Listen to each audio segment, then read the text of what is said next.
নমস্কার বন্ধুরা, দুপুরে রেসিপি নিয়ে চলে এসছে। দেখো, আজকে দুপুরে রেসিপি হচ্ছে পাগদা মাছ। সর্ষে বাটা করবো আজকে পাগদা মাছে। এখন মাছটা কুটে নিয়ে আসি। পাগদা মাছগুলো কেটে নিয়ে আসলাম। এই দেখো বন্ধুরা, পাগদা মাছের ডিম হয়েছে, দেখেছো? এই দেখো পাগদা মাছের ডিম। এখন লবণ হলুদ দিয়ে মাখিয়ে ভেজে নেব। লবণ হলুদ দিয়ে নিয়েছি। এবার একটু সর্ষের তেল দিয়ে সর্ষে মাছটারে আমি ভালো করে মাখিয়ে নেব, তাহলে পাগদা মাছটা ফুটবে না। মাখিয়ে নিলাম পাগদা মাছ সর্ষের তেল দিয়ে। সর্ষা, লবণ, হলুদ, কাঁচা লঙ্কা এগুলো দিয়ে সব কিছু মাখিয়ে নেব। লবণ হলুদ দিয়ে বাটলি পরে বন্ধুরা দেখবা তিতা লাগে না।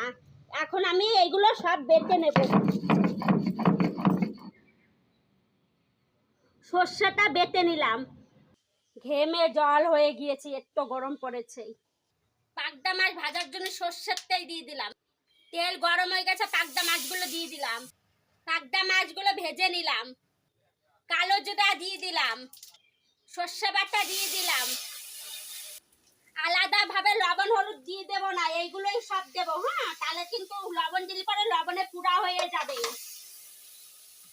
সর্ষের মধ্যে মাছ দিয়ে দিলাম। এখন হালকা একটু নাড়াচাড়া দিয়ে এই যে জলটুক দিয়ে দিচ্ছি। জল দিয়ে দিলাম। পাগদা মাছের ঝোল আমার হয়ে গিয়েছে, এখন নামিয়ে নেব। পাগদা মাছের ঝোল নামিয়ে নিলাম। কচুরলতি আলু ভেজে নিলাম। আজ খুব গরম পড়েছে তো, তাই জন্য উচ্ছে আর আলু ভেজে নিলাম। আমার উচ্ছে আলু ভাজা হয়ে গেছে।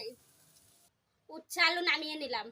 এখন আসি, টাটা, বাই বাই, শুভ দুপুর। সবাই সুস্থ থেকো, ভালো থেকো।